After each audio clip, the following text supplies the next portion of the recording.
अस्सलामुअलैकुम, good evening, welcome two रंगन भरी शाम विद मी किरण मीर। कहिड़ा हाल आहिनि तव्हांजा? ठीकु आहियो? ख़ैर ख़ैरियत सां आहियो? उमेद आहे त पंहिंजो तमामु घणो ख़्यालु रखंदा हूंदा, हाइड्रेटेड रहंदा हूंदा, छो त मई जेको आहे तमामु घणो गरम महीनो आहे। अप्रैल में त असां मज़ा करे वरितासीं, अल्हम्दुलिल्लाह ॾाढो बहितरीनु महीनो असांजो गुज़रियो। पर जीअं जीअं ॾींहं अॻिते वधी रहिया आहिनि ऐं गर्मी पंहिंजा रंग ॾेखारे रही आहे ऐं अॼु बि जेको टेम्परेचर आहे, हूअं त टेम्परेचर आहे 36 37, पर फील्स लाइक जेको टेम्परेचर आहे उहो 46 आहे, 46 फील्स लाइक आहे। ऐं उहो छाजे करे तव्हांखे फील थींदो आहे एॾो गरम तव्हांखे छो फील थींदो आहे? छो जो तव्हांजो बॉडी टेम्परेचर जेको आहे उहो वधंदो वेंदो आहे, इन जे करे फील्स लाइक जेको टेम्परेचर चयो वेंदो आहे उहो 46 आहे हिन वक़्तु महसूसु कंदड़। छो त स्टूडियो में अगरि असां हींअर वेठा आहियूं त एसी बि नथा हलनि, इवन त घर में बि जेकॾहिं असां एसी हलायूं था त एसी जवाबु ॾेई बीठा आहिनि। छो त हिकिड़ो त असांजे शहर में नमी तमामु घणी आहे, अल्हम्दुलिल्लाह अल्लाह जी नेमत आहे, समुंड आहे, समुंड जे करे जेका हिकिड़ी नमी पैदा थिए थी, गर्मी थिए थी ऐं गरमाइश जेका हिकिड़ी समुंड मां निकिरे थी, उन जे करे जेको आहे तमामु घणी गर्मी थी रही आहे। ऐं मुंहिंजे ख़्याल में त ॿारनि खे जेको मोकल हुजणु घुरिजे स्कूलनि जी, उहा मई ऐं जून हुजणु घुरिजे। छो त जून जुलाई जी जेके मोकलूं आहिनि ॿारनि खे जेके मिलंदियूं आहिनि उहे अननेसेसरी मूंखे लॻंदियूं आहिनि। छो त मई में तमामु घणी गर्मी आहे, मई ऐं जून में जेकॾहिं मोकलूं थियनि त वधीक सुठो आहे।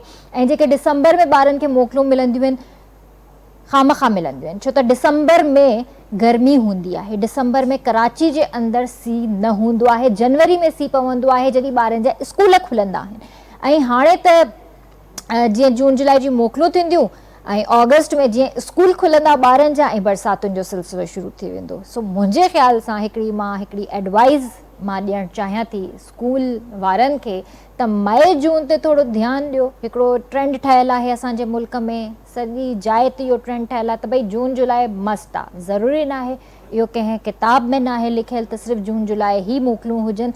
तव्हां जेको आहे मई ऐं जून जेकॾहिं मोकलूं ॾींदा त पेरेंट्स बि थोड़ा रिलैक्स रहंदा, ॿार बि रिलैक्स रहंदा। बल्कि जुलाई जो हिकिड़ो अहिड़ो महीनो आहे जंहिंमें तव्हां समर कैंप्स करे सघो था, उन में ॿारनि खे इलाही एक्टिविटीज़ कराए सघो था। जीअं त उन्हनि में तव्हां इलाही स्कूल एक्टिविटीज़ बि कराए सघो था, स्कूल खां ॿाहिरि बि एक्टिविटीज़ कराए सघो था, ॿारनि खे पिकनिक्स बि कराए सघो था, इलाही शयूं थियनि थियूं। ऐं जीअं अगस्त स्टार्ट थिए थो तव्हां पंहिंजो नयो सेमेस्टर स्टार्ट करे छॾियो, इन में को हर्ज कोन्हे। जेकॾहिं स्कूल वारा वेही करे इन ते सोचनि त इलाही कुझु थी सघे थो। चेंज ईअं ई ईंदी, चेंज जेकॾहिं आणणी आहे पंहिंजो पाण में ऐं पंहिंजे मुल्क में जेकॾहिं चेंज आणणी आहे त चेंज ईअं ई अची सघे थी। कुझु वेही करे फ़ैसिला करणा पवंदा आहिनि, कुझु वेही करे ॻाल्हाइणो पवंदो आहे ऐं मिली जुली करे जॾहिं फ़ैसिला थींदा आहिनि त उन्हनि जो अंजाम बि सुठो निकिरंदो आहे। जीअं त मां तव्हांखे कल्ह ॿुधायो त कल्ह चाइल्ड डिप्रेशन अवेयरनेस डे हुयो ऐं टियों ॾींहुं जेकॾहिं असां ॻाल्हि कजे त टियों ॾींहुं हिकिड़ो सन अवेयरनेस वीक हुयो। अॼु मां तव्हांखे ॿुधायां थी त मई इलाही हैपनिंग आहे, मई जे अंदरि इलाही शयूं थी रहियूं आहिनि जेके असांखे ख़बर कोन्हनि के। जॾहिं असां उन्हनि ते ॻाल्हाईंदासीं त असांखे ख़बर पवंदी त मई जे महीने जे अंदरि कहिड़ियूं कहिड़ियूं एक्टिविटीज़ थी रहियूं आहिनि। इहो त असांजे मुआशिरे में बसि हिकिड़ो ई टॉपिक हूंदो आहे त गर्मी आहे, गर्मी आहे, गर्मी आहे। भाई गर्मी आहे, गर्मी इंसान जे लाइ तमामु ज़रूरी आहे जेतिरी सर्दी तमामु ज़रूरी आहे। मां उन ॾींहुं बि पंहिंजे शो में इहा ई ॻाल्हि कई त गर्मी जेकॾहिं आहे त उहो हिकिड़ो कुदरती निज़ाम आहे, पर गर्मी खे असां ख़तमु कीअं था करे सघूं? वण लॻाए करे। असां वण कटींदा वेंदासीं त गर्मी जो जेको हिकिड़ो आहे सिलसिलो उहो वधंदो वेंदो। जॾहिं असां वण लॻाईंदासीं त छांव हूंदी, बरसातूं थींदियूं, झुड़ थींदा, माहौल बहितरु थींदो। उन खां पहिरियां अगरि माहौल जी ॻाल्हि कयां त ॻाल्हियुनि में ॾिसो ॻाल्हियूं कीअं थियूं निकिरनि पियूं। माहौल जी जेकॾहिं ॻाल्हि कयां त शुरूआति त पंहिंजे घर खां ई कबी आहे, पंहिंजे पाड़े खां कबी आहे, पंहिंजे मोहल्ले गली खां कबी आहे। त साफ़ सफ़ाई जो निज़ाम सुठो हुजे, साफ़ सफ़ाई जो निज़ाम सुठो हुजे, सफ़ाई कजे, रोड साफ़ सुथरा हुजनि ऐं रस्ता साफ़ सुथरा हुजनि, खॾा न हुजनि। ऐं उन खां अलावा जॾहिं असां वण हणूं त मुंहिंजे ख़्याल सां असां 90s वारे दौर में हलिया वेंदासीं। पर ॻाल्हि उहा ई थी अचे त हर शइ जो बजट हूंदो आहे, इम्प्लीमेंटेशन कोन्हे का। इम्प्लीमेंट करण वारा बि वेठा आहिनि पर चवे केरु, चेक एंड बैलेंस कोन्हे को। सो बहरहाल इहो इलाही डिघो टॉपिक थी वेंदो ऐं बहस जेकॾहिं हिन ते करणु आयासीं त इलाही बहस थी वेंदो। मां तव्हांखे ॿुधायां त मई हैपनिंग कीअं आहे। मई हैपनिंग ईअं आहे त हिकिड़ो त ऑब्ज़र्वेंस मंथ आहे, ऑब्ज़र्व करे सघो था तव्हां हिन में इलाही शयुनि खे। उन खां अलावा हिन में जेको अर्थराइटिस अवेयरनेस वीक बि ईंदो आहे, उन सां गॾु गॾु बेटर स्लीप मंथ आहे ही। उन खां अलावा मेंटल हेल्थ अवेयरनेस मंथ आहे।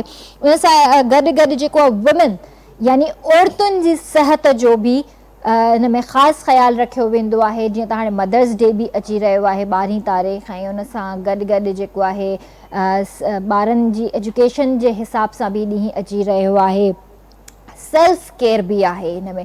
सो मई इलाही हैपनिंग आहे, इलाही शयूं अचनि थियूं। सो आहिस्ता आहिस्ता जीअं जीअं ॾींहं ईंदा वेंदा तव्हांखे बाक़ाइदगी सां ॿुधाईंदा वेंदासीं।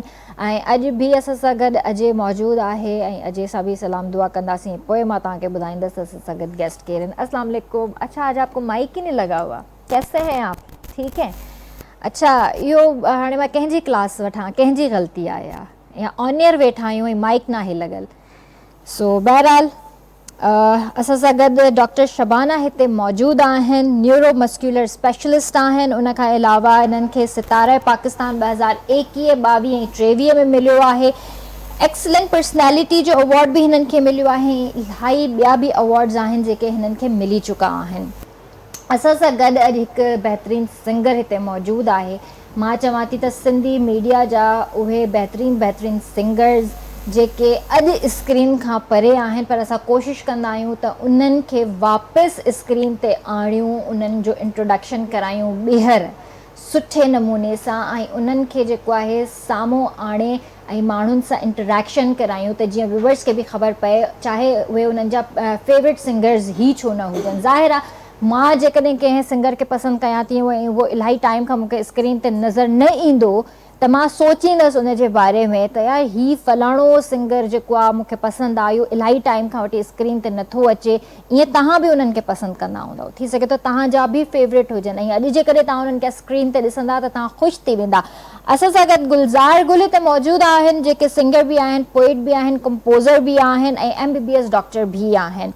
उन खां अलावा असां सां गॾु डॉक्टर नेक मोहम्मद भट्टी हिते मौजूदु आहिनि, जेके तव्हांखे ख़बर आहे त हींअर हवेली ड्रामे जो टीज़र हली रहियो आहे, जल्द स्टार्ट थियण वारो आहे। उन में बि हिननि कमु कयो आहे, ऐं ईद ते हिकिड़ो ड्रामो ख़तमु थियो अंजाम, उन में बि हुआ। टिकटॉकर भी हैं, एक्टर भी हैं, तो सब इनके भलीकार कंदासीं। अस्सलाम वालेकुम। वालेकुम। कैसी हैं आप? ठीक हैं? ठीक हूं, अल्लाह का शुक्र। अस्सलाम वालेकुम। की आयो ता? ठीक आयो भाई? वालेकुम सलाम। करन की है? ठीक है अल्हम्दुलिल्लाह, बिल्कुल ठीक ठाक। सभिन का पहिरियों सवाल ही तहां सां मां करण चाहिंदमि, एॾो अर्सो किथे गायब हुयो? अकरन तमाम हिकिड़ो सबके पहिरियां त मां शुक्रगुज़ार आहियां, थैंक्सफुल आहियां KTN management, director Azhar Jokhio ऐं अव्हां जो। वजह इहा आहे, जीअं तव्हां ॻाल्हि करे वियो त सबबु छा आहे? सबबु इहो आहे त हिते कुझु अहिड़ियूं शयूं आहिनि जिते हिकिड़ा अहल माण्हू आहिनि जेके असांजी फील्ड में, कुझु माण्हू पढ़ियल लिखियल बि आहिनि। जीअं तव्हां इंटरव्यू में ॿुधायो आहे त शाइर बि हिकिड़ो माण्हू जॾहिं हुजे, अहल इल्म बि हुजे, अहल कलम बि हुजे, ऐं जॾहिं असांजे हिन प्लेटफॉर्म ते आया उहो चैनल हुजे या को बि मंच हुजे, जॾहिं उते उहा मोट नथी मिले न, त पोइ माण्हू डिसहार्टेड थी थो वञे, माना थकिजी थो पवे। पोइ सबबु इहो आहे त कुझु टाइम किनारा कशी हुई। त इन जो मतिलबु इहो सही आहे न त इंसान खे कॾहिं कॾहिं कुझु अहिड़ा तल्ख़ फ़ैसिला करणा पवंदा आहिनि पंहिंजी ज़िंदगी जे बारे में, जो उहे उनखे सही लॻंदा आहिनि पर ॿियनि खे उहे ग़लति लॻंदा आहिनि। एग्ज़ैक्टली ईअं ई आहे न? त तव्हांखे मतिलबु उहो फ़ैसिलो पंहिंजी ज़िंदगी जे हवाले सां सुठो लॻो त तव्हां साइड ते थी विया, ऐं कुझु माण्हुनि जे लाइ उहो इहो हूंदो त यार हिन ग़लति फ़ैसिलो करे वरितो आहे। बिल्कुलु सही आहे, पर इहो आहे त हीअ जेका शइ आहे, हिकु आर्ट जेका, उहा असांजे ख़मीर में शामिलु आहे, ऐं इलाही इलाही वॾा वॾा नाला जेके काफ़ी टाइम खां किनारा कश थिया पर वापसि बैक थिया। हिकिड़ो जेको ख़मीर में जेका शइ शामिलु आहे न, इहा वञी नथी सघे जेतिरे ताईं माण्हू क़बर में भेड़ा कोन थो थिए। सही ॻाल्हि। उनजे करे पर इहो आहे त जीअं तव्हां ॻाल्हि कई त असांजा जेके व्यूवर्स आहिनि, प्यारा प्यारा ॾिसंदड़ आहिनि, जेके मोहबतूं बि कनि था पिया, उन्हनि जे करे बि अचिणो पए थो। किथे किथे वरी पेट जी बि मजबूरी आहे, रोज़ी रोटी बि असांजी हिन सां आहे। इंसान हर कमु जेको शुरू कंदो आहे न, शौक़ में कंदो आहे। एग्ज़ैक्टली, ठीकु आहे न? शौक़ में हर कमु शुरू कंदो आहे, पोइ आहिस्ता आहिस्ता उहो हुनजो ब्रेड एंड बटर थी वेंदो आहे। ठीकु आहे न? जॾहिं तव्हांजो ब्रेड एंड बटर थी वियो ऐं तव्हांखे जॾहिं लॻो त हीअ त मुंहिंजो घर थो हले हिन सां, पोइ उहो माण्हू कीअं छॾींदो? पर किथे किथे तव्हांखे अहिड़ा फ़ैसिला बि करणा पवंदा आहिनि पंहिंजी ज़ात जे लाइ, पंहिंजी औलाद जे लाइ, पंहिंजे माउ पीउ जे लाइ, त जिते मूंखे बेटर ऑप्शन मिले थो न मां ओॾे वञा। एग्जैक्टली बिल्कुलु सही ईअं ई थींदो ईअं ई आहे। थींदो आहे सो तव्हां सां बि कचहरी कंदासीं, तव्हां सां बि कचहरी कंदासीं। असां सां गॾु डॉक्टर शबाना भी तो मौजूद है। आपको वेलकम करती हूँ KTN स्टूडियो में। थैंक यू बहुत वेरी अच्छा लग रहा है आपको यहाँ पर देखकर। जी। और बताइए कि क्या कर रही हैं आजकल आप? मैं तो बहुत अरसे से इस फील्ड में हूँ, तकरीबन 25 इयर्स हो गए माशाल्लाह। और उसके साथ साथ जैसा आपने भी बताया बहुत सारे अवार्ड्स मिले, अप्रिसिएशन में मुझे गवर्नमेंट की तरफ से भी और तमाम इदारों की तरफ से।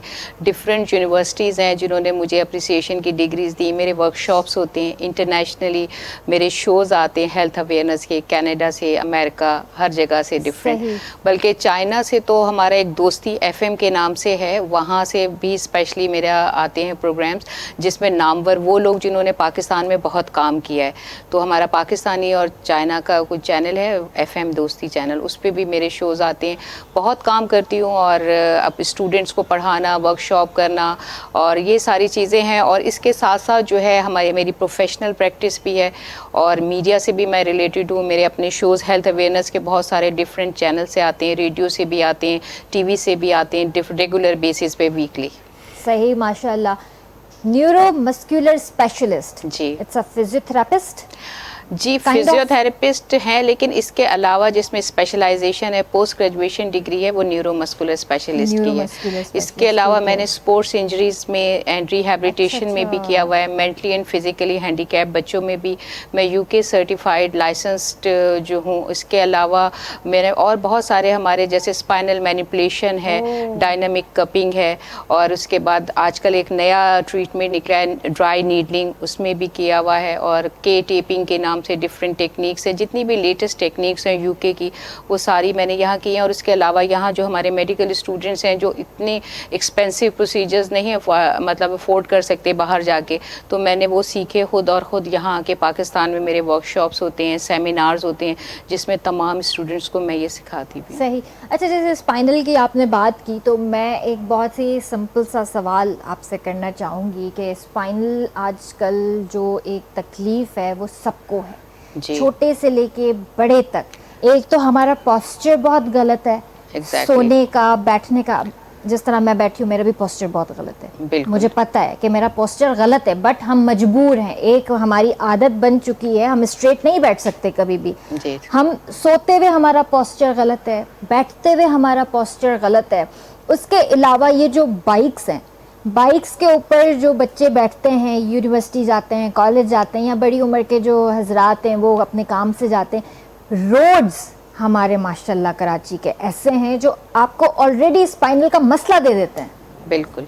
तो उसके लिए क्या सर्जरी ज़रूरी होती है या कोई ऐसी थेरेपी है जो हमें करवानी चाहिए उसके लिए? देखिए, सबसे इम्पॉर्टेंट चीज़ स्पाइनल के जो प्रॉब्लम्स हैं, सबसे पहले इशू आपने खुद बताया, एक तो मस्कुलर वीकनेस है, हमारा बेड पोस्चर है।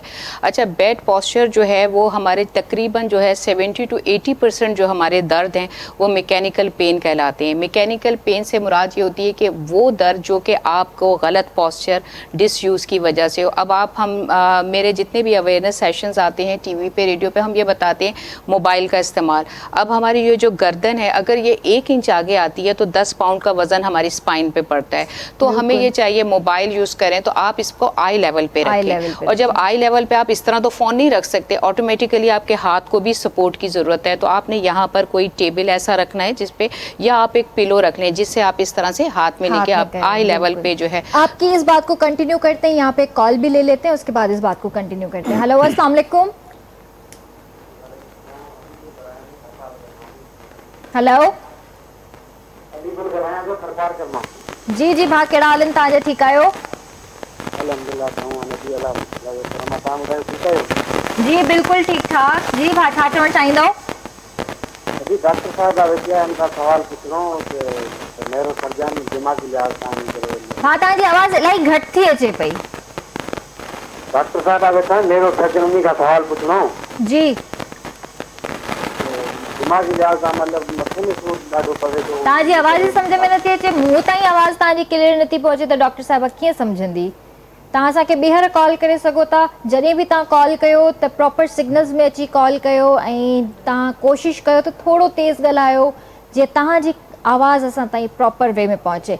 जो बात आपने यहाँ की मोबाइल फ़ोन्स के हवाले से, या हमें अपना पोस्चर किस तरह रखना चाहिए, कल परसों की ही बात है, मैंने एक पोस्ट देखा कि वॉशरूम के अंदर आजकल बच्चे जो हैं मोबाइल्स देकर घुस जाते हैं, तो आधा आधा घंटा, एक एक घंटा वॉशरूम से निकलते नहीं। मेजॉरिटी आजकल बच्चों की यही है कि मोबाइल के साथ वॉशरूम में चले जाते हैं। मैंने जो पोस्ट देखा उसके अंदर ये था कि उस बच्चे को, मेरा ख्याल है कोई 16-17 साल की उम्र का लड़का है, जिसको पैरालाइज अटैक हुआ है। वो भी क्यों? क्योंकि वो पूरे 30 मिनट के लिए कमोड पे जिस पोजीशन में बैठा रहा और उसका ब्लड जो था वो वहीं जम गया। अच्छा, तो देखिए कुछ चीज़ें ऐसी होती हैं जो आधी नॉलेज होती है, क्योंकि अब आई डोंट नो कि ऐसा कौन सा मतलब उसने पोस्टर किया कि इतना वैसे होता नहीं, उसकी रीज़न कुछ और होगी उसके पीछे, लेकिन फेसबुक और ये टिकटॉक पे तो आधी नॉलेज होती है, ज़्यादा चीज़ें आती और हैं। जी उसमें कुछ ऐसी चीज़ें भी लेकिन बेसिकली अगर आप देखें, जैसे आपने अभी जिक्र किया कि हम गलत बैठते हैं, गलत बैठने का एक सबसे बड़ी इंपॉर्टेंट चीज़ ये सोफ़े जो चेयर्स हैं, आप ये देखें इनकी चौड़ाई कितनी ज़्यादा है। अगर ये इतनी चौड़ी सीट पे आप बैठेंगे, ऑटोमेटिकली आप यूँ पीछे जाएंगे। जब आप पीछे जाएंगे, असल में आपकी जो स्पाइन है, ये जो कमर की स्पाइन है, इसको सपोर्ट आपको मिलनी चाहिए। हमारा जो कमर पे कर्व है उसकी सपोर्ट होनी चाहिए। जब आपकी चेयर की ये विड्थ कम होती है, चौड़ाई, तो आप यूँ करके बैठते हैं, आपकी कमर को सपोर्ट होती है। आप जैसे सोफे पे बैठे, हम बैठे, मैं पीछे होके बैठी हूँ, लेकिन अगर आप इस तरह पीछे बैठेंगे तो भी स्लाउच हो जाएगी, आपकी स्पाइन यूँ टेढ़ी हो जाएगी। और तो कोशिश यही करें कि ऐसी कुर्सी पे बैठें जैसे ऑफिस चेयर है, ऑफिस चेयर है, या फिर ऐसी चेयर्स होती हैं जैसे डाइनिंग टेबल की चेयर्स हैं जो कि स्ट्रेट होती हैं और आपको इस तरह से स्पाइन आपकी सपोर्ट होती है। फिर भी अगर आपकी कमर में, जैसे यहाँ पे जो स्पाइन में गड्ढा है, उस पे आप एक गाँव तकिया छोटा वाला पतला या एक चादर रोल करके आप इस गैप में रखें एक कुशन। जैसे आप ऑफिस में बैठे हैं या आप लैपटॉप पे बैठे हैं बहुत देर तक, अगर आप बेड पे बैठ के इस तरह से आप लैपटॉप पे काम करें, आप थोड़ी देर में आपकी कमर जो है वो स्लाउ ऐसे हो जाएगी और आपकी स्पाइन के ऊपर प्रेशर आएगा। सबसे ज़्यादा तकलीफ जो हम लोगों को है कमर की, स्पाइन की, वो बेड पोस्चर और गलत फर्नीचर का इस्तेमाल। आप देखें जितने भी बड़े बड़े कोरियन लेते हैं, सोफ़ा सेट्स हैं, ये हैं, इतने महंगे महंगे आते हैं, उनमें कितने सॉफ्ट हैं कि आप धंस जाते हैं। कभी भी नरम सोफ़ा नहीं होना चाहिए और बेडरूम में टीवी नहीं होना चाहिए। सही, बिल्कुल सही बात है। इतने भी कॉलर ठनासी। हेलो, अस्सलाम वालेकुम। वालेकुम अस्सलाम। किरण, छा हाल आहे? ठीकु आहियो? बिल्कुल ठीक ठाक। केरु पियो ॻाल्हाए? मां सपना थी ॻाल्हायां, दादू खां। जी सपना, कहिड़ा हाल आहिनि तव्हांजा? ठीकु आहियो? जी जी, मां बिल्कुलु ठीकु आहियां। तव्हां ॿुधायो? तव्हांजे लाइ हिकिड़ो गानो चवणु चाहींदसि मां।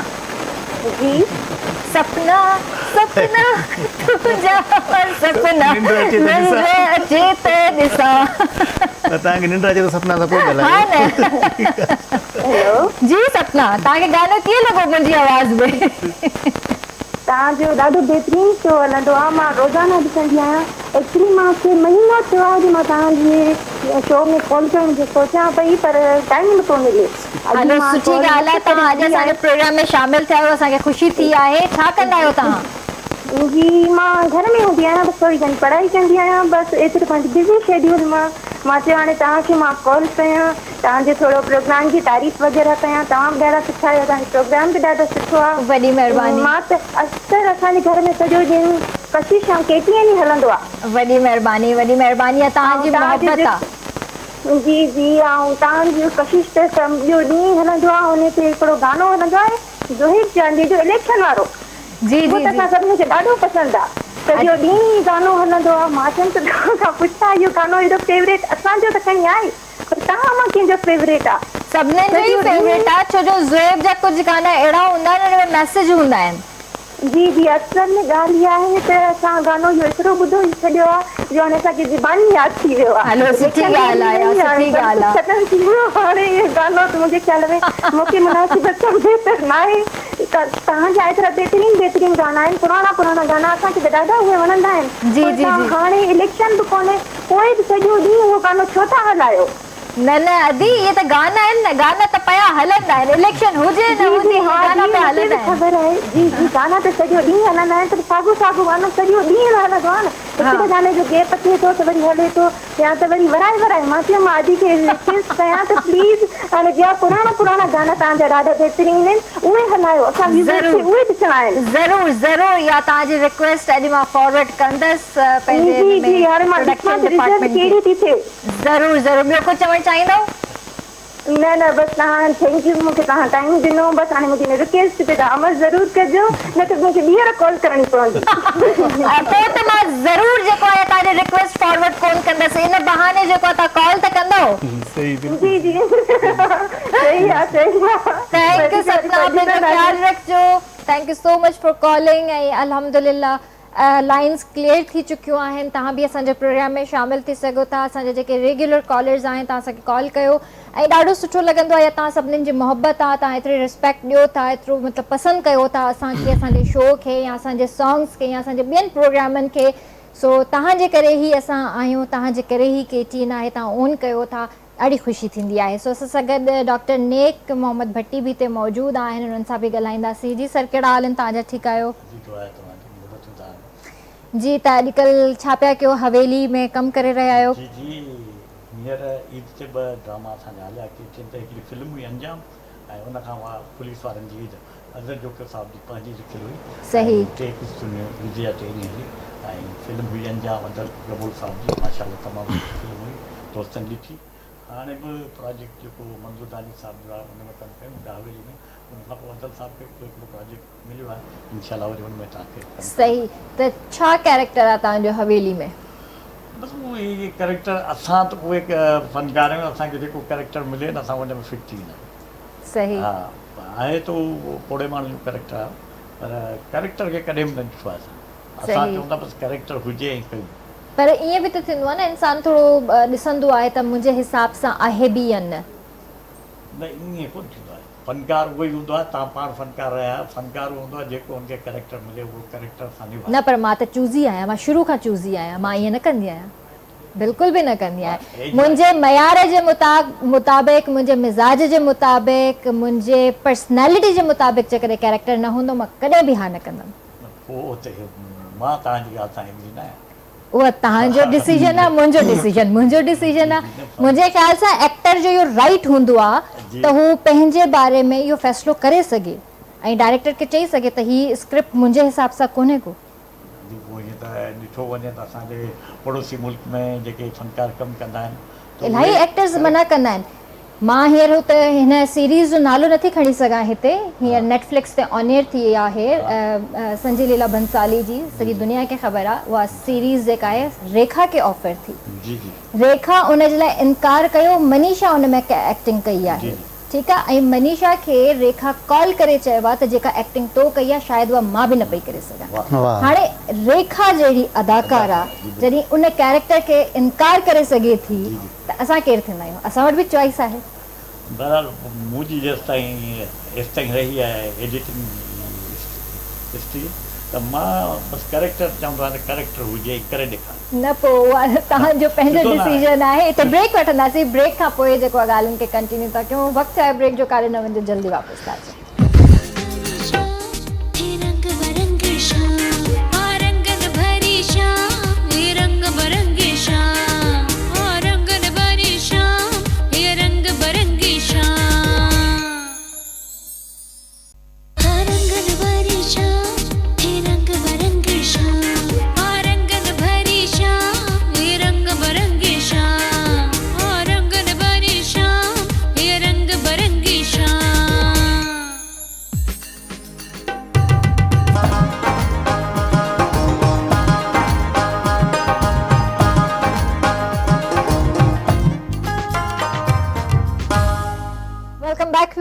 तव्हांखे भलीकार कंदासीं तव्हां बि असांजे प्रोग्राम में शामिल थी सघो था असांखे कॉल करे सघो था नंबर तव्हांजी स्क्रीन ते अची रहियो आहे ऐं अल्हम्दुलिल्लाह रूटीन ते अची चुका आहियूं मंडे टू फ्राइडे तव्हां सां गॾु हूंदा आहियूं ऐं 4 खां 6 टाइम आहे जीअं त असां सियारे में टाइम चेंज कयो हुयो पर हाणे वरी असां पंहिंजे टाइम ते अची चुका आहियूं सो जेके बि असांजा रेगुलर कॉलर्स आहिनि तव्हां बिल्कुलु हाणे असांखे कॉल करे सघो था असांजे प्रोग्राम में शामिल थी सघो था असांखे सुठो लॻंदो बल्कि असांखे इंतज़ारु बि आहे जीअं त भाउ तव्हां सां ॻाल्हि थी त एतिरो अरसो तव्हां गैप ॾेई छॾियो वरी माशाअल्लाह एतिरा बहितरीनु गाना बि आहिनि तव्हांजा ऐं उन वक़्त में इलाही फेमस गाना बि हुया, त तव्हांजा चाहींदड़ तव्हांखे ॾिसण बि चाहिनि था ज़ाहिर आहे, ऐं अक्सर तव्हांखे मिलंदा बि हूंदा, जेके तव्हांजा परिस्तार आहिनि चवंदा बि हूंदा त तव्हां किथे ग़ाइबु आहियो। जी बस इहा ई ॻाल्हि हूंदी आहे त उन्हनि सां बि इहा ई ॻाल्हि कंदा आहियूं, दादा ॾिसो दौरु अहिड़ो अची वियो आहे जो जिते चवंदा आहिनि त माना दाल न ॻरे न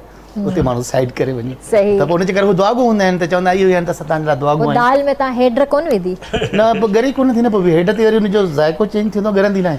दाल में वरी जेकॾहिं कुकर में विझी दाल त पोइ ॻरंदी। अॼु कुकर में दाल विधी आहे तॾहिं थोरी ॻरी आहे त मां अॼुकल्ह कुकर जो दौरु अथव, हूअं बि हेड वारो दौरु हलियो वियो, हाणे कुकर वारो दौरु अची वियो आहे। उनजे करे पोइ थोरी थोरी अला कंदो त ज़ाइको बि थींदो। हाणे त दाल ॻरी आहे पर ज़ाइको बि जॾहिं सुठो सही। थिए। न न इंशाअल्लाह असांजी बेस्ट विशेस तव्हां सां ॻरी गॾु आहे, आहिनि। दाल ॻरी आहे। हा ॻरी ॻराइणो, हिकिड़ी ॻरी हूंदी आहे जेका वज़नी शइ, हिकिड़ी ॻरी हूंदी है जेका ॻरी गल जाए।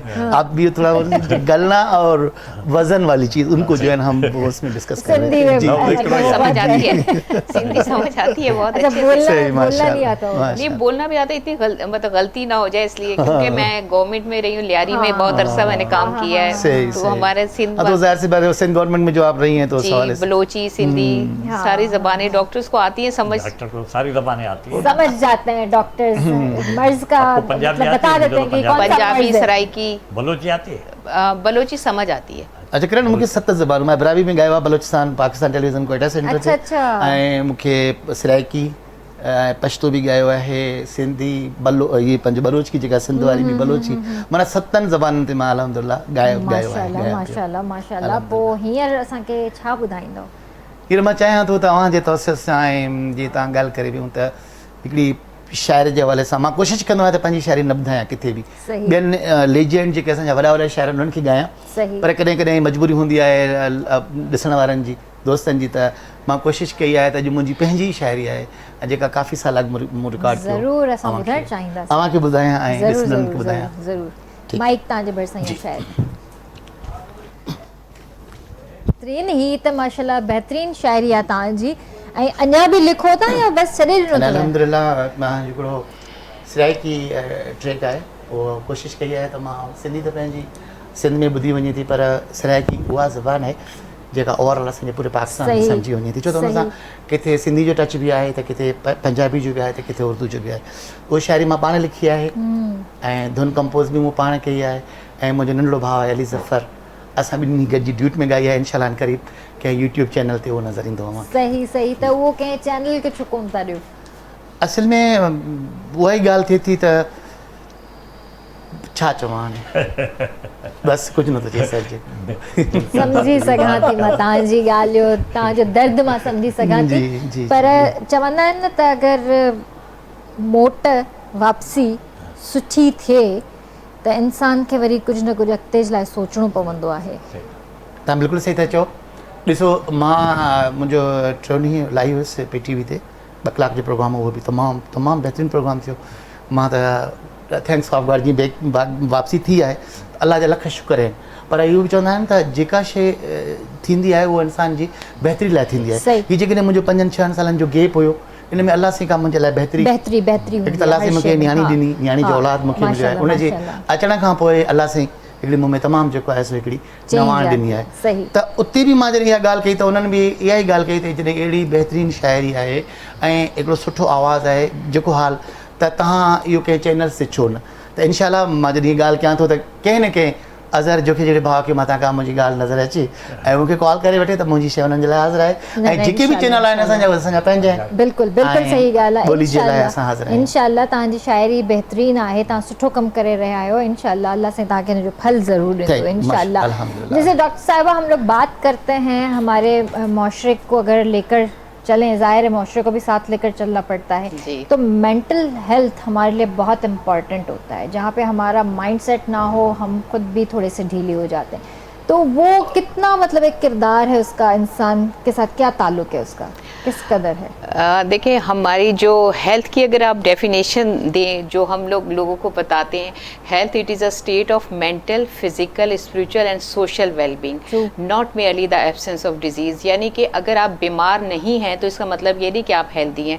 आपको मेंटली सही होना भी ज़रूरी है, फिजिकली। हम यूजुअली ये समझते हैं ना, हम फिजिकली जिस्मानी तौर पे ठीक हैं तो हम बिल्कुल ठीक हैं, ऐसा नहीं होता। अगर हम मेंटली, यानी कि आप जहनी तौर पे अच्छा सोचते हैं, पॉजिटिव सोच है, बहुत ज़्यादा वो सेंसिटिव नहीं है, सोशली आप लोगों से कितना मिलते जुलते हैं, आपका अपने रिश्तेदारों से, दोस्तों के साथ क्या बिहेवियर है, ये सोशल इंटरेक्शन, स्पिरिचुअल, आप एकदम एक्सट्रीमिस्ट तो नहीं है, मजहब से दूर तो नहीं है, बहुत ज़्यादा एक्सट्रीम पे नहीं है, यानी ये सारी चीज़ें जो हैं अगर आप ठीक हैं तो आप एक हेल्दी पर्सन है अकॉर्डिंग टू WHO। तो अब आप ये देखें कि हमारी फिजिकल हेल्थ डायरेक्टली जो है वो रिलेटेड होती है मेंटल हेल्थ पे। हम जब परेशान होते हैं तो हमारा एक हार्मोन रिलीज होता है, स्ट्रेस हार्मोन, जिसे कॉर्टिसोल कहते हैं।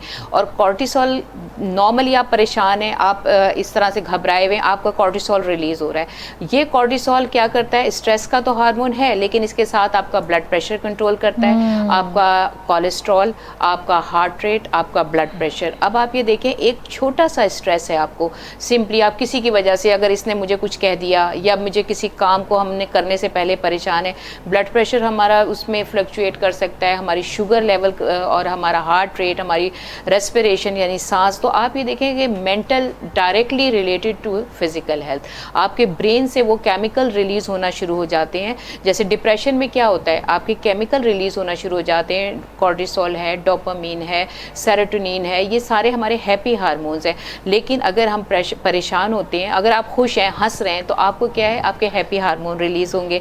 उसमें सबसे बेहतरीन डोपामीन है, सेरोटोनिन है, एंडोर्फिन है। एंडोर्फिन एक ऐसा हार्मोन है जो कि हमारे दर्द को, कुदरती अल्लाह ताला ने हमारे जिस्म में एंडोर्फिन रखा हुआ है कि अगर हमें कोई दर्द होता है, जैसे अब हम यहाँ जा रहे हैं, टकरा रहे हैं, चोटें लगती हैं, तो हमारी बॉडी कुदरती तौर पे एंडोर्फिन, एक पेन किलर हार्मोन रिलीज करती है जो हमारे दर्द को ख़त्म करता है। लेकिन जब हम स्ट्रेस की हालत में होते हैं, परेशान होते हैं, तो उस वक्त हमारा एंडोर्फिन लेवल कम हो जाता है, डिस्टर्ब हो जाता है। इसी तरह से सेरोटोनिन, अगर आप परेशान हैं, मेंटल स्ट्रेस है, तो बॉडी सेरोटोनिन जो है वो हमारी भूख को कंट्रोल करता है, हमारी नींद को कंट्रोल करता है। जब आप स्ट्रेस में हैं, टेंशन में, आपकी भूख इफेक्ट करेगी, आपकी नींद इफेक्ट करेगी। तो आप ये देखें ना, मेंटल हेल्थ डिस्टर्ब हुई तो फिजिकल हेल्थ ऑटोमेटिकली डिप्रेस्ड हो गई। अच्छा, कुछ ऐसा भी होता है ना कि जैसे कुछ लोगों को एंजाइटी होती है, बहुत ज़्यादा एंजाइटी होती है, एंजाइटी डिसऑर्डर्स भी होते हैं यहाँ पर लोगों को।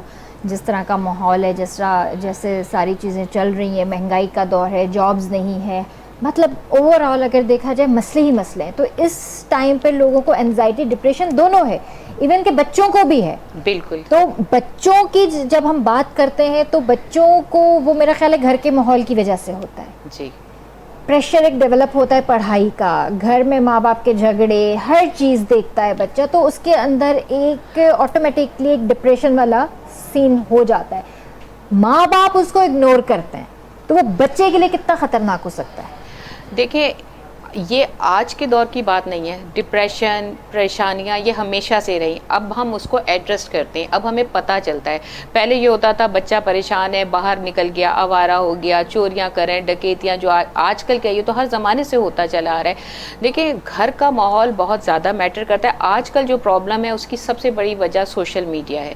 आप देखें, मीडिया पे जब इंसान ये चीज़ें देख रहा है कि टीवी पे इतना ग्लैमर है, इतनी लोग शॉर्टकट, अब आप बच्चे जो टीवी में देख रहे हैं शॉर्टकट देख रहे हैं, मूवी में देख रहे हैं, उसने पढ़े बगैर इतनी इतनी अचीवमेंट्स कर दी, तो बच्चे क्या समझते हैं कि वो जो 3 से 5 मिनट की वीडियो वो जो देख रहे हैं, उसमें जो फेम आई, जो उसमें आपने स्ट्रगल किए बगैर आपको पैसा मिल गया, यूट्यूब से मिल गया। बच्चे सोचते हैं कि हमें इतनी मेहनत, हमने मेडिसिन पढ़ी, आप ये देखें 16-17 साल हमने पढ़ा, हम अब तक पढ़ रहे हैं, कितने साल हो गए, 25 साल से भी हम मुस्तकिल पढ़ रहे हैं, तो कहीं जाके अब हमारी अचीवमेंट हुई। लेकिन अब ये लोग बच्चे जो हैं ये चाहते हैं शॉर्टकट मिले, मेहनत ना करना पड़े। आप टीवी भी देख रहे हैं, आप लैपटॉप पे भी बैठे हुए हैं, आप वीडियोस भी देख रहे हैं, बाहर भी घूम रहे हैं, बहुत सारे बच्चे देखें ड्रग्स में भी पड़े हुए हैं। तो जब आप ये सारी चीज़ें कर रहे हैं तो शॉर्टकट से तो आपको कुछ नहीं मिल सकता। जब आपकी अचीवमेंट नहीं होती, आपको ये शॉर्टकट से अचीवमेंट नहीं आती, तो फिर आप डिप्रेशन में चले जाते हैं। सही। यहाँ पे डॉक्टर साहब एक कॉल लेंगे, उसके बाद बात को कंटिन्यू करते हैं। हेलो, अस्सलाम वालेकुम।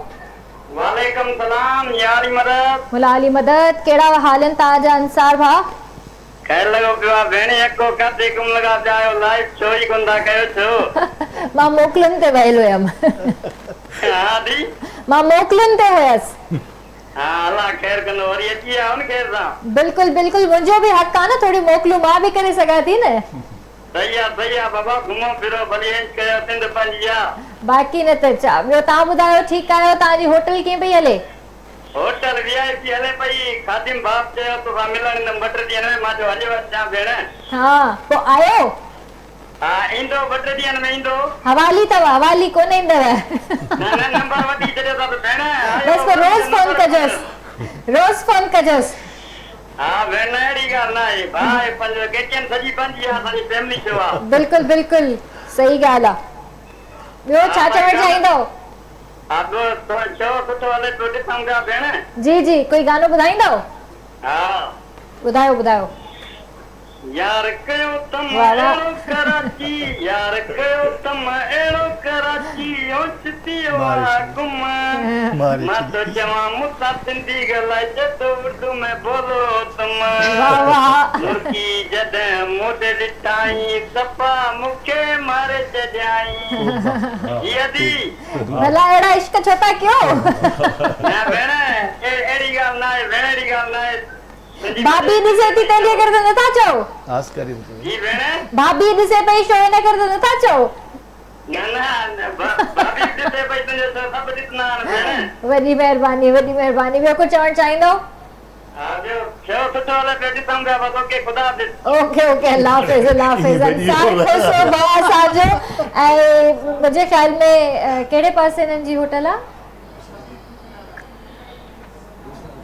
गुलशन हदीद हा आवाज़ थोड़ो देर सां आयो चाय होटल मानी होटल चांहि जी होटल आहे शायदि मानी बि आहे पर हमेशह कॉल कंदो आहे गानो ॿुधाईंदो आहे ॾाढो मतिलबु चवंदा आहिनि न असां सिंधी जेके असांजा सिंधी जेके आहिनि ॾाढा मोहब्बती सिधा माण्हू आहिनि किरण आप ये कह रही थी ना आजकल जो डिप्रेशन है परेशानी है देखिए बहुत सारे लोग हैं जो कनात पसंद हैं या जिन्हें अपनी फैमिली की वैल्यूज पता है या जिनके इर्द गिर्द लोग हैं अपने रिश्ते हैं अपनी वैल्यूज हैं वो खुश हैं ऐसे भी लोग हैं देखें खुश हैं एंजॉय भी कर रहे हैं बिजनेस भी कर रहे हैं बहुत लोग आपको ऐसे मिलेंगे कुछ लोग ऐसे हैं जिनके पास सब कुछ है हम जिस एरिया में मेरी प्रैक्टिस है पॉश एरिया में मैं है तो वहाँ पर भी सब कुछ होने के बावजूद भी डिप्रेशन है आप ये नहीं कह सकते कि मतलब गुर्बत की वजह से जॉबलेस होने की वजह से पता है बहुत पैसा बहुत ज़्यादा अवेयरनेस और बहुत ज़्यादा रिसोर्सेज भी आपके डिप्रेशन का बायस बन रहे हैं ये भी सही बात है ये भी सही बात है हमने जहाँ तक देखा है तो डिप्रेशन ज़्यादातर पोस्ट टाइप में होता है हाँ मतलब है वो रिपोर्ट ज़्यादा होता हर एरिया में वहाँ पे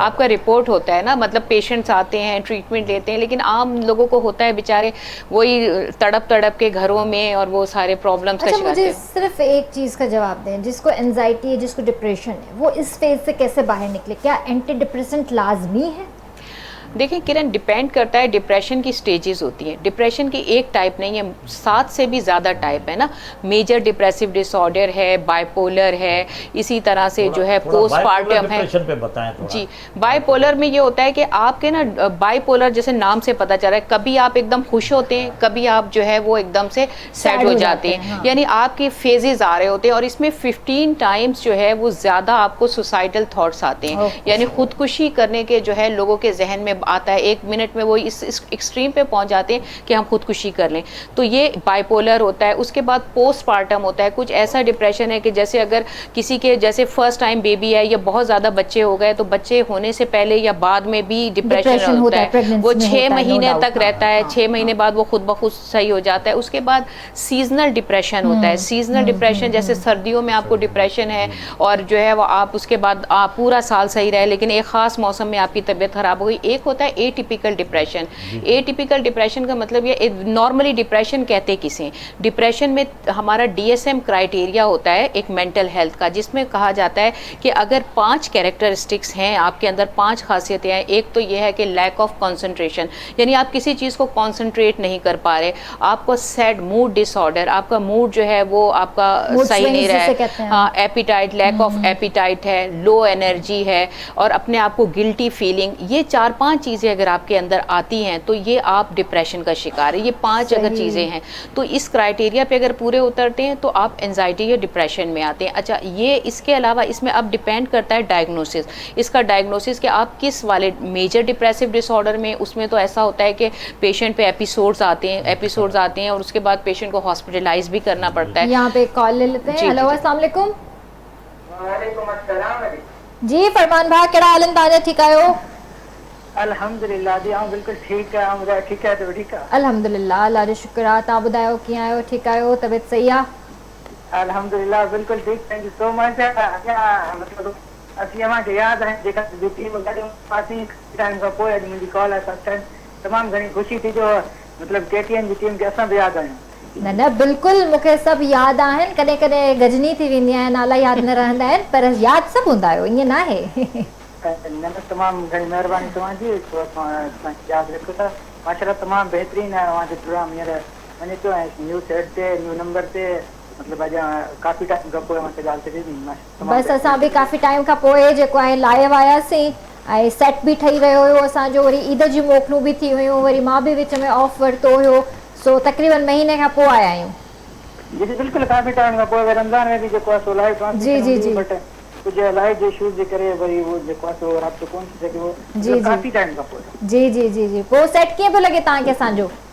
माशाल्लाह तमामु बहितरीनु जेको आहे सो KTN हमेशह जेको बि मतलब डिफरेंट से करे थी त माशाल्लाह तमामु बहितरीनु आहे। KTN जा जेका टीम वर्कर आहिनि उन्हनि जी तमामु घणी महिनत आहे ऐं जेके डायरेक्टर साहब अज़हर जोकियो साहब ऐं जेके मतलब पूरी टीम आहे, पूरी टीम जी मतलब इनमें जेको आहे सो महिनत आहे तव्हांजी ऐं जेके बि OB वारा आहिनि माशाल्लाह तमामु बहितरीनु वर्कर। जी जी वॾी महिरबानी। ॿियो कुझु चवणु चाहींदो? बस जी अल्लाह पाक तव्हांखे हमेशह ख़ुशि रखे। वॾी महिरबानी भाउ, पंहिंजो ख्याल रखिजो। अल्लाह हाफ़िज़, अल्लाह हाफ़िज़। किरण, आपका जवाब मैं पूरा दे दूं? जी जी जरूर। आपने बहुत इंपॉर्टेंट सवाल किया था। असल में आपने मुझसे पूछा था कि क्या एंटी डिप्रेसेंट ही इसका इलाज है। देखिए, एंटी डिप्रेसेंट भी दी जाती हैं, डिपेंड करता है किस स्टेज पे हैं। उसके अलावा इसमें counselling, cognitive therapy, behaviour therapy, ये कुछ ऐसी जो हैं ट्रीटमेंट्स होते हैं। मैंने सुना है कि ब्रीदिंग थेरेपीज भी होती हैं कुछ। हाँ, ब्रीदिंग एक्सरसाइजेस तो इसलिए होते हैं कि पेशेंट रिलैक्स हो, उसमें जो है उसको रिलैक्सेशन के लिए कराई जाती हैं। उसके अलावा बिहेवियर थेरेपी कराई जाती है, कॉग्निटिव यानी उसको किस तरह सोचना, जैसे कोई बहुत ज़्यादा हाइपर है उसको सब बताया जाता है, डिफरेंट सिचुएशन है, सिचुएशन में आपने किस तरह करना है। तो ये काउंसलिंग, ये अलग से कुछ ट्रीटमेंट्स हैं। अच्छा, अगर पेशेंट बहुत ज़्यादा ख़तरनाक हद तक डिप्रेशन का शिकार है तो फिर डॉक्टर्स की जो है वो उसमें कुछ उनको देते हैं, एंटी डिप्रेसेंट भी देते हैं। फिर आहिस्ता आहिस्ता वो डॉक्टर अपने हिसाब से, डिपेंड करता है जैसे जैसे कंट्रोल हो जाता है। अब जैसे मैंने आपको बताया हॉस्पिटलाइज भी होते हैं डिप्रेशन के पेशेंट। अगर मेजर डिप्रेसिव डिसऑर्डर है तो उसमें तो पेशेंट को फिर इनको एडमिट भी करना पड़ता है। तो ये डिपेंड करता है किस टाइप का जो है वो। आपको पता है एटिपिकल जो मैं आपको बता रही थी उसमें क्या होता है, डिप्रेशन में वैसे भूख नहीं लगती, मैंने आपको बताया, लेकिन इसमें क्या होता है पेशेंट खाता ही जाता है, खाता ही जाएगा, इतना खाएगा उसको ये अंदाज़ा नहीं होगा, सोएगा तो सोता चला जाएगा। अदरवाइज तो डिप्रेशन में ना नींद आती है और ना ही भूख लगती है। लेकिन बाज़ लोगों को अगर एटिपिकल डिप्रेशन है फिर क्या होता है उसकी वजह से उनका वज़न बढ़ जाता है। जब उनका वेट बढ़ता है उसके बाद ये कोलेस्ट्रॉल लेवल अगर उनका हाई हो जाए, उनका ब्लड प्रेशर कंट्रोल ना हो, खुदा ना खास्ता उनको हार्ट का या कोई और प्रॉब्लम हो, तो ये सेकेंडरी कॉम्प्लिकेशंस होती जाती हैं। फिर ज़रूरी नहीं कि आप एंटी डिप्रेसेंट पे हो, उसके साथ साथ आपको दूसरी चीज़ों का भी ट्रीटमेंट लेना पड़ता है। सही, ज़बरदस्त। ये ॻाल्हियूं कंटिन्यू रहंदियूं। वक्त थियो आहे ब्रेक जो, जल्दी वापस था अचूं।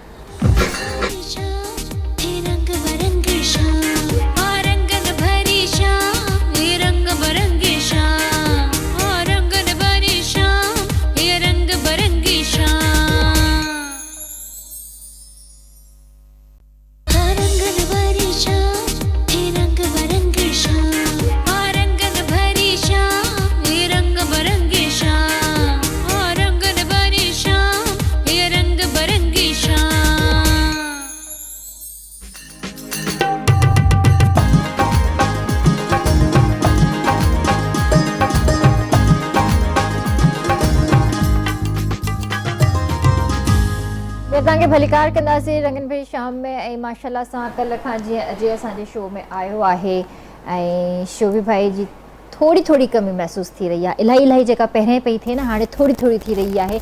ज़ाहिर आहे हुनजो स्टूडेंट आहे त हाणे उनजी सीट त संभाली अथई। समझ तो नहीं रहे हो कि मैं क्या बोल रही हूँ? समझ आ रही है। अच्छा, शोभी भाई से बात हो रही है आजकल? जी मैंने रात को ही बात की थी। क्या कह रहे हैं? खुश है वहाँ पे? आएंगे नहीं आएंगे?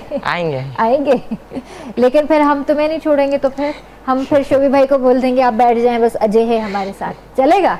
नहीं उस्ताद पे ले। नहीं, उस्ताद चाहिए। चले, ये भी अच्छी बात है, वरना कुछ लोग होते हैं कि वो कहते हैं कि नहीं छोड़ो उस्ताद को, मैं हूँ। ये थींदो आहे न? बिल्कुल थींदो आहे। चवंदा आहिनि उस्ताद छा जाने माई सब कुछ आहे, ये थी वेंदो आहे। अच्छा, जीअं तव्हां माशाल्लाह टिकटॉक वग़ैरह बि ठाहींदा आहियो, त इहो शौक़ु तव्हांखे कॾहिं खां थियो, जॾहिं खां टिकटॉक आयो या हाणे रिसेंटली तव्हांखे इहो शौक़ु थियो आहे? असल में आउं वियोसि हिकु पठान जी शादी में। अच्छा। त उते मानी में देरि हुई, असांजो आहे आर्टिस्ट आहे, असांजो तमामु भलो आर्टिस्ट आहे असांजो, उहो बि उते उन्हनि जी हुई दावत। सो मां हेॾा मुंहुं पियो हणां, बोर पियो थियां, त मूंखे चई तूं बोर छो पियो थी? मूंखे यार हाणे मानी तव्हांजी 12:30 थी विया, न ठही आहे, पर आउं वञा वापसि। चई हीअं कर, तो कॾहिं टिकटॉक ठाहियो आहे? मुंहिंजो इहो छा हूंदो आहे? त मूंखे मुंहिंजो जेको पहिरियों टिकटॉक ठहियलु आहे उहो पछतो में ई ठहियलु आहे। अच्छा। मूंखे सम्झाई वई थी ठाहे, मूं ॾिठो, मां वरी ॿिए 3-4 वीडियो में छॾिया, त दिलि ख़ुशि थियो, लाइक अचण शुरू थिया, त ईअं सिखी वियासीं माशाल्लाह। सही हाणे 1 मिलियन में पुॼी विया आहियूं माशाल्लाह। त टिकटॉक सां मूंखे हिकिड़ो ॿियो फ़ाइदो थियो, उहो इहो त मां हैदराबाद में स्टेज प्रोग्राम घणा कंदो आहियां, अॼु बि हो, पर शो जे करे वरी जुमे ते बि आहे। सो मां हुते जेके लाइव इहे गाना कंदो आहियां हुते, उहो उन में लिपसिंग जेका आहे न, उहा मूं सॼी टिकटॉक पां सिखी। अच्छा, सही। इहो फ़ाइदो पोइ उन मां अर्निंग स्टार्ट थी तव्हांजी टिकटॉक मां? अर्निंग त न कोन थी असां शौक़िया, हू कमु शौक़िया था करियूं, एक्टिंग बि ऐं हीअ बि शौक़िया। अच्छा, ॿुधो आहे त अर्निंग थींदी आहे, पोइ इलाही माण्हू त चवंदा आहिनि त असांखे थिए थी, पोइ उहा कीअं थी थिए?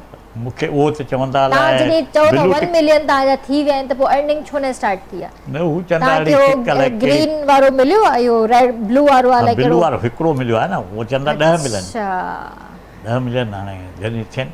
सही। असां त शौक़िया था ठाहियूं, असां जेको इहे कयूं था शौक़िया था कयूं, असां को अर्निंग लाइ थोरी था कयूं। मां एक्टिंग बि जेका अर्निंग लाइ कोन थो करियां, ज़ाहिर आहे त माशाल्लाह 20 ग्रेड में रिटायर थिया आहियूं, अलाह जो करम नवाज़ी तमामु घणी आहे, ऐं पेंशन बि माशाल्लाह सुठी आहे। वॾी ॻाल्हि त मुंहिंजी मिसिस बि डॉक्टर हुई, हाणे त उहा बि रिटायर थी वई आहे, त बस पोइ कहिड़ी ज़रूरत आहे तव्हांखे? पेंशन मां वेही खाइण। माशाल्लाह, सुठी ॻाल्हि आहे। त तव्हांखे आहे टिकटॉक वग़ैरह जो शौक़ु? न, मां कॾहिं बि न ठाही। मूंखे माण्हू चवंदा आहिनि त अर्निंग इन मां ई थींदी आहे, तव्हां चवंदा ठाहियो, पर मां चयो मूंखे अचे ई नथो, त कीअं ठाहिबो आहे? मोबाइल खणी किथे बीहण अजीब लॻंदो आहे, मूंखे न। कोशिशि कई न, मां कोन ठाहींदी आहियां, मुंहिंजो जेको प्राइवेट आहे, मां कंहिंसां मतिलबु ईअं पब्लिक न कंदी आहियां। अच्छा। मुंहिंजी काई बि वीडियो जेका बि आहे मां पंहिंजे लाइ ठाहींदी आहियां, प्राइवेट अकाउंट आहे मुंहिंजो, मां अॼु ॾींहं ताईं काई बि पब्लिक शइ न कंदी आहियां। तव्हां मूंखे इवन त सोशल मीडिया ते किथे बि तव्हां मूंखे कोन ॾिसंदव। मां इन्हनि शयुनि खे ॾाढो परे रहंदी आहियां, छो जो मूंखे पंहिंजी इज़त जो बि ख़्यालु आहे, मूंखे पंहिंजे हस्बैंड जी इज़त जो बि ख़्यालु आहे, उन खां वधीक मूंखे पंहिंजे पीउ जी इज़त जो ख़्यालु आहे, जेको हींअर 10 मण मिटी जे अंदरि आहे। अल्लाह हुनखे जन्नत अल फिरदौस। सो मूंखे पंहिंजे ख़ानदान जो बि थींदो आहे, छो जो जंहिं ख़ानदान में मुंहिंजी शादी थियल आहे, जंहिं ख़ानदान सां मुंहिंजो वास्तो आहे, सो मूंखे इलाही शयुनि खे ॾिसणो पवंदो आहे। सो इन करे जेकॾहिं का बि मां शइ कंदी आहियां त पंहिंजी ख़ुशी जे लाइ उहा शइ प्राइवेटली कंदी आहियां, बाक़ी ओपनली मां इन्हनि शयुनि खां परे हूंदी आहियां। फेसबुक ते मुंहिंजा एॾा अकाउंट्स ठहियल आहिनि, पर सभु फेक अकाउंट्स ठहियल आहिनि, सभु फेक अकाउंट्स। इन करे मां हमेशह चवंदी आहियां सभिनीनि खे, पंहिंजी ज़िमेदारी त उन्हनि खे ऐड कजो। अगरि सुभाणे कोई बि तव्हां खां बैलेंस घुरे, मां कोन आहियां उहो, छो जो हिते इहो बि थींदो आहे। सो मूंखे इहे शयूं बिल्कुलु बि कोन वणंदियूं आहिनि, मां पंहिंजी ज़ात लाइ हर शइ कंदी आहियां, ॿियो कंहिंजे लाइ कोन कंदी आहियां। सो मां हींअर छा ॿुधाइणु चाहींदव असांखे? किरण, हींअर मां कोशिशि कंदुसि त अच्छा मां तव्हांखां इहो सवाल हुजे।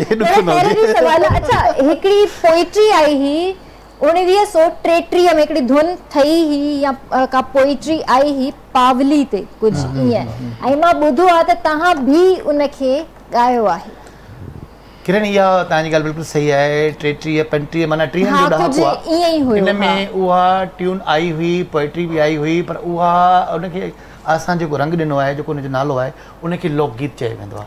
सही। लोकगीत जेके हिनजी प्रॉपरली जेका हिनजी रिकॉर्डिंग थी आहे, उहा असांजे मुल्क पाकिस्तान ठहण खां पोइ, जॾहिं रेडियो पाकिस्तान जो स्टार्ट थियो Karachi station, Hyderabad radio station ते, त हीअ जेका असां वटि सिंधी में जेका उहा शइ रिकॉर्ड थी, कंपोज़िशन त सेम हुई, पर उहा वरी पहिरियों फ़ोननि ते हलंदी हुई, पर जॾहिं रेडियो पाकिस्तान रिकॉर्ड कयो, पोइ 70 जो ॾहाको आहे या 60 जो ॾहाको आहे, आई नो, मूंखे बहितर ख़बर न आहे, पर एॾो हिकिड़ी रिच शइ आहे असांजी ॾाॾियूं मुंहिंजी नानी जेका हुई उहा तमामु उनजो आवाज़ु सुरीलो हुयो जॾहिं शादियूं हूंदियूं हुयूं या कवड़ो गैदरिंग थींदी घर जी त पोइ तमामु वॾे आलापन सां उहो जेको आहे सो ही माना लोकगीत चवंदी हुई पर पोइ मां उतां सिखियुमि नंढड़ो हूंदो हुअमि त पोइ उहा शइ मूंखे अञा ताईं कननि में आहे त पोइ मां कोशिशि कंदो आहियां त किथे न किथे कंहिं प्रोग्राम में कंहिं शो में मां तव्हांखे रिक्वेस्ट थी कयां असांखे उहो ॿुधायो छो अरसो थी वियो आहे नाहे ॿुधो उहो लोकगीत मां चाहींदसि त वरी सां उहो उनखे रिवाइव कजे वरी सां असां पंहिंजे व्यूअर्स जे साम्हूं उहा शइ आणियूं ही मुंहिंजी स्पेशली आहे पंहिंजी भेनरुनि जे लाइ पंहिंजी अमड़ियुनि जे लाइ बिल्कुलु ॿाहिराड़ी जेके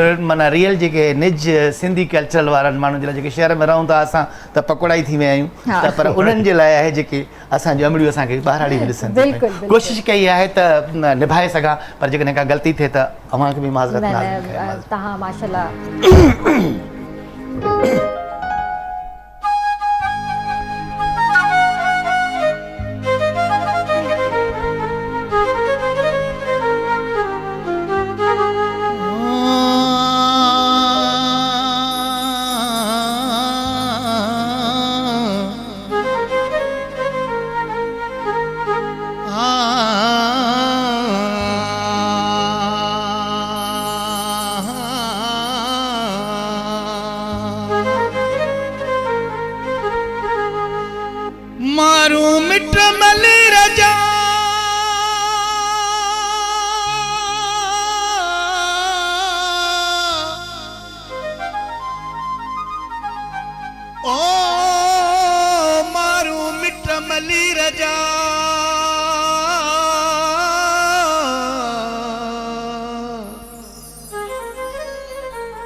मली रजा सबई परख्यासू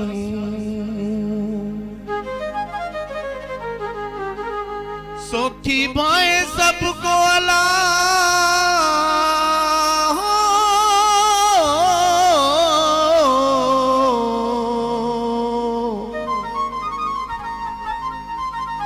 सोखी भाए सबको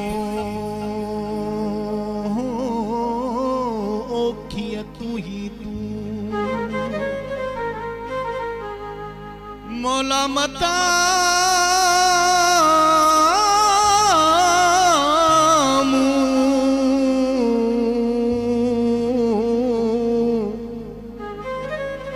अला बुढ़ो मलाहिज बाझजो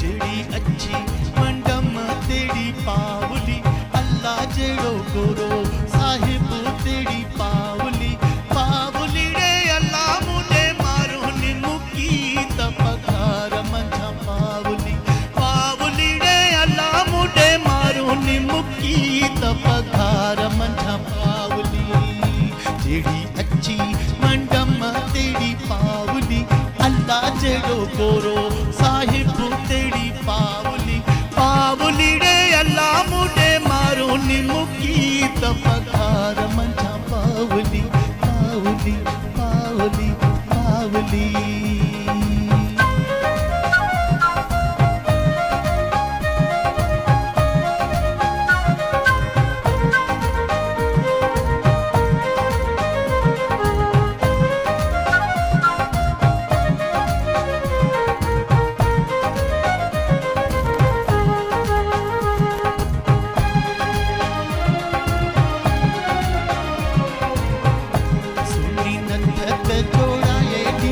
अब्बाणा अल्लाह सोना लीलम जोड़ाए नींद में अब्बाणा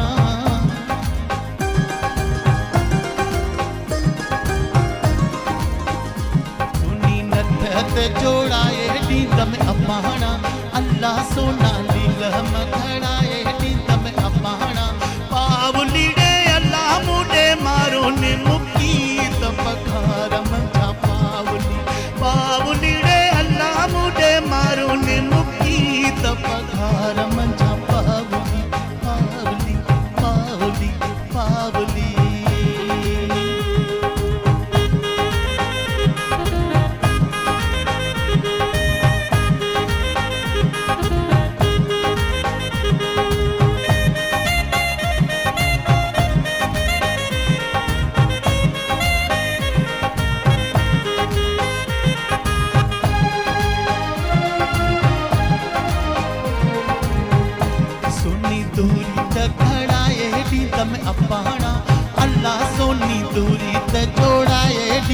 अब्बाणा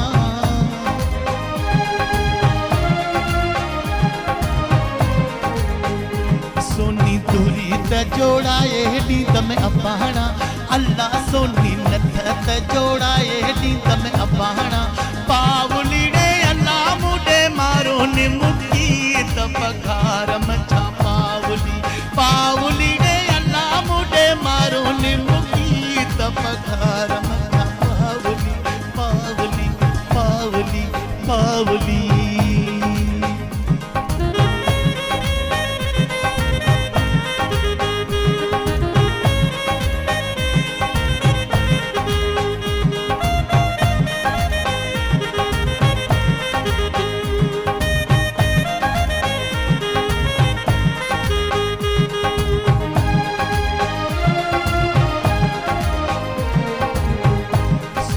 कंगण जोड़ाए ॾींद में अब्बाणा अल्लाह सोनियूं चूड़ियूं त घड़ाए ॾींद में अब्बाणा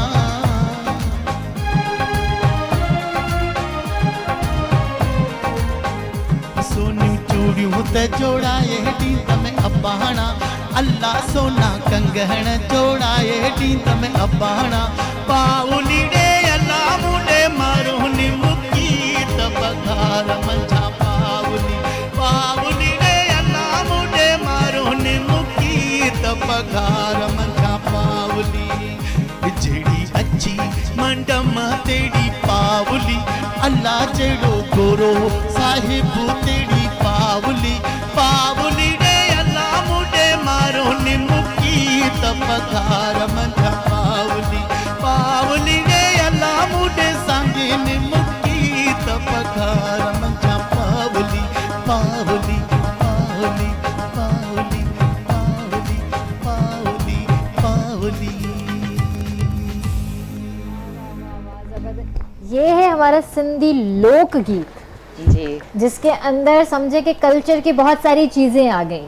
बिल्कुल। आप मुझे नहीं पता कि आपको समझ आया नहीं आया, लेकिन मैं चाह रही थी कि मैं आपको थोड़ा सा डिस्क्राइब करूं इसके बहुत बारे अच्छी में। बात है। हाँ, आया कुछ कुछ नहीं आया लेकिन ये बहुत खूबसूरत लोकगीत है और किसी दौर में किसी ने गाया था और आज हमारे भाई ने दोबारा से वो एक सारी चीजें, मुझे तो ऐसा लग रहा था जैसे मैं पूरा सिंध घूम रही हूँ। वो एग्जैक्टली सिंध थी घुमाई, यानी मतलब असां हुन में धुरी जी ॻाल्हि करे छॾी, नथ जी ॻाल्हि करे छॾी, कंगड़नि चूड़ियुनि जी ॻाल्हि करे, लीलम जी, हा सभिनीनि जी ॻाल्हि थी।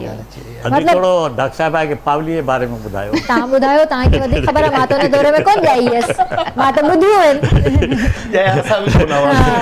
जिन ॻायो आहे मां त ॿुधियूं आहिनि, पावली टको आनो, ये त मां ॿुधाया आहिनि, अम्मी ॿुधाईंदी आहे, वधीक तव्हां ॿुधायो। तो मां ॿुधायां। जी जी जी। असल में उर्दू में बता रहा हूँ कि डॉक्टर साहब भी सुन रहे हैं और हमारे व्यूअर्स के काफ़ी सारे भी हैं जो उर्दू सुनने वाले हैं, देखते हैं। असल में ये था कि देहात में एक बच्ची का रिश्ता होता है, लड़की का। अच्छा। तो उसकी जो शादी हो जाती है वो कहीं दूर और गैरों में हो जाती है। अच्छा। तो उस वक्त का जो दौर था वो अंग्रेज़ का दौर था, तो वहाँ पे जो गांव में अंग्रेज़ या उनकी मिसेस आती थी या वो बंदे आते थे तो वो सारे गोरे होते थे। तो गोरा हम कहते थे उसको, जो है ना, खूबसूरत बंदे को। तो उनके भाई जो थे उनके गवर्नमेंट मुलाजिम थे, तो उन्होंने ना अपनी बहन के लिए एक तोहफा भेजा। तोहफा क्या? पावली। उस वक्त टक्का पावली इस तरह के सिक्के चलते थे, पैसे होते थे। तो जब उनको वो एक पावली का टक्का वहाँ पहुँचा तो वो लड़की इतनी खुश हो गई कि मेरे अपनों ने, यानी कि मेरे माँ बाप ने, मेरे पेरेंट्स ने इतनी खूबसूरत सी एक जो है कि जो सिक्का भेजा है, गिफ्ट भेजिए, जो इतनी खूबसूरत है कि जैसे जी हमारे गांव में नहीं वो अंग्रेज और मैडम आती उस तरह, तो वो अपनी सहेलियों को और अपने मोहल्ले वालों को बता रही होती है कि देखिए इतनी जो तोहफा है ऐसी खूबसूरत है जैसे ये गोरा मैडम और गोरा बंदा और गोरी मैडम खूबसूरत है, ऐसा खूबसूरत तोहफा। जैसे चवन्नी अठन्नी हो इस तरह से, आलो इस तरह, ये पावली ये इस तरह से होता। लेकिन माशाल्लाह बहुत खूबसूरत लोकगीत ऐं वरी सां तव्हां पुराणियूं यादूं ताज़ा कराए छॾियो, ॻोठ घुमाए छॾियो, ॻोठ पहुची वियासीं, वाकई ॻोठ पहुची वियासीं। डॉक्टर साहिबा, आपका भी बहुत शुक्रिया कि आपने अपना कीमती वक्त दिया हमें। और सिर्फ जाते जाते एक सवाल करना चाहूँगी कि मुझे सिर्फ ये बताइएगा कि अगर समटाइम्स हमें यहाँ पे दर्द होता है सर में इस जगह, और हमारी नस भी कभी कभी फूल जाती है और वो मतलब प्रिक करना स्टार्ट करती है इस तरह से, और दर्द भी बहुत ज़्यादा होता है, तो उसके क्या रीज़न्स होते हैं? देखिए इसके मल्टीपल रीज़न है। सबसे पहले तो सब इम्पॉर्टेंट चीज़ है कि अगर आपके सर में दर्द है, आपकी आई साइट का प्रॉब्लम भी हो सकता है, आपको खुदा ना खास्ता जो है मस्कुलर वीकनेस है अगर उसकी वजह से भी हो सकता है, ब्लड प्रेशर है, कई इसमें चीज़ें आती हैं। अब डिपेंड करता है कि खाली किस वजह से दर्द हो रहा है, कि हमेशा होता रहता है, ऑफ एंड ऑन होता है या हैबिचुअल। तो जैसे आज आपने बात की थी सेल्फ केयर की भी, तो सेल्फ केयर में ये सारी चीज़ें, देखिए कोई रॉकेट साइंस नहीं है।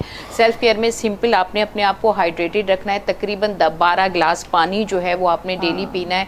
उसके बाद 30 मिनट की exercise 5 days in a week जो हमें रिकमेंड की जाती है, आपने वो करना है और अपने आप को स्ट्रेस फ्री रखना है। सही, ज़बरदस्त। So thank you so much. और जाते जाते कोई मैसेज देना चाहेंगी आप? जी बिल्कुल, ये जान हमारी अल्लाह की दी हुई एक अमानत है और हमें इसका ख्याल रखना है, क्योंकि रोज़े महशर जो है हमसे इसके बारे में पूछगिछ होगी।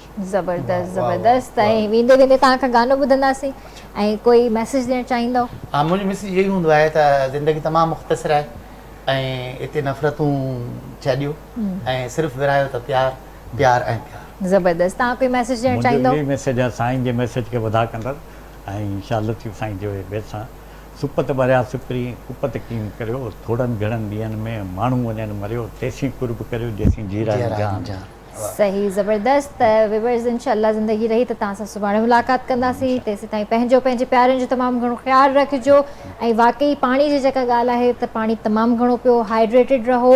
ऐं छो त गर्मी तमामु घणी आहे त इन जे करे जेके जूसिस थियनि था, जूसिस बि उहे पियो जेके पाण मतिलबु तव्हां घरनि में जेके जूसिस कढो था, ऐं उहे फ्रेश जूसिस पियो त वधीक सुठो आहिनि। जेके ॿाहिरां वठी था अचो, जेके कंपनी जा जेके जूसिस हूंदा आहिनि, प्रिजर्वेटिव्स हूंदा आहिनि, आर्टिफिशियल फ्लेवर्स हूंदा आहिनि, कलर्स हूंदा आहिनि, फूड कलर्स हूंदा आहिनि, सो उन्हनि खां थोरो अवॉइड कयो, उन सां बि तबियत ख़राबु थींदी आहे। सो बहितर इहो ई आहे, बेस्ट इहो ई आहे त जेके बि तव्हां जूस पियो था त उहे फ्रेश जूसिस पियो ऐं घर में ई उन्हनि जो इस्तेमालु कयो त वधीक सुठो आहे। इंशाअल्लाह सुभाणे मुलाक़ात कंदासीं। तेसीं ताईं अल्लाह हाफ़िज़। जी वाह।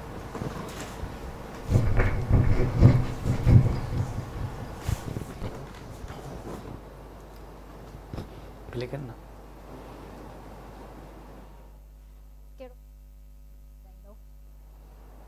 कोई भी करना।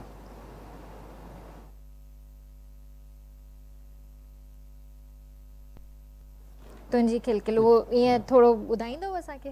हा, तुंहिंजी खिलखिल मूंसांखे चल, हे बि मुंहिंजी शाइरी आहे। अच्छा, इहा बि तव्हांजी शाइरी आहे? मिठी माण्हू माराईंदीअं घणनि जा वात विया पटिजी, घणनि जा सिर खणाईंदीअं। सही सही, ज़बरदस्त ज़बरदस्त। लाइव कोई यादि आई हींअर? हा, त पोइ लाइव था ॿुधायूं। हा, आज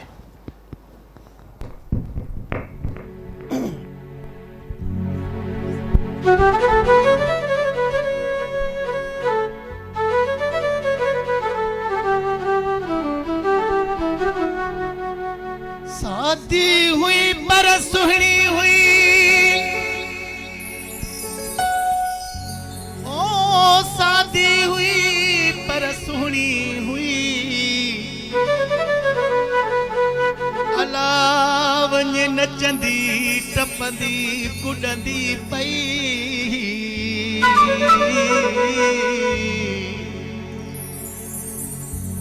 बुरे दिल वई गुलज़ार मूं त ग़रीब जी।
कुलन ते रखंदी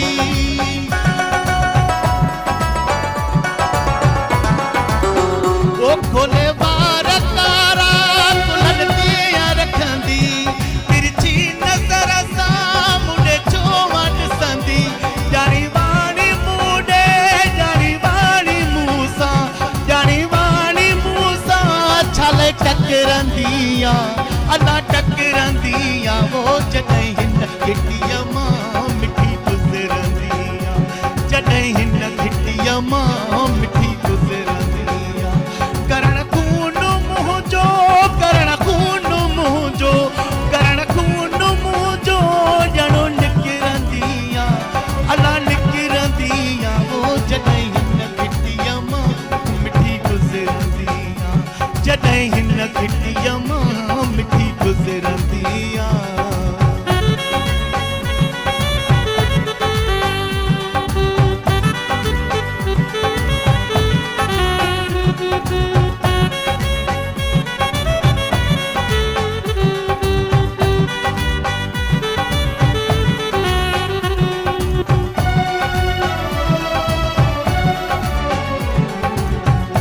छत खां इशारा मुंडे छो कंदी आ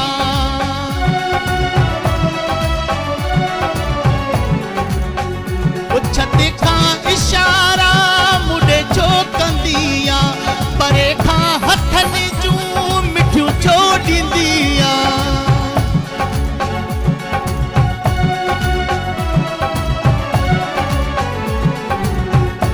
छत खां इशारा मुंडे छो कंदी आ परे खां हथनि जूं मिठियूं छो ॾींदी आ लिकी लोक खां पोइ लिकी लोक खां पोइ लिकी लोक खां पोइ लही छो ईंदी आ लही छो ईंदी आ वो जॾहिं हिन घिटीअ मां मिठी गुज़रंदी आ जॾहिं हिन घिटीअ मां मिठी गुज़रंदी आ करण खून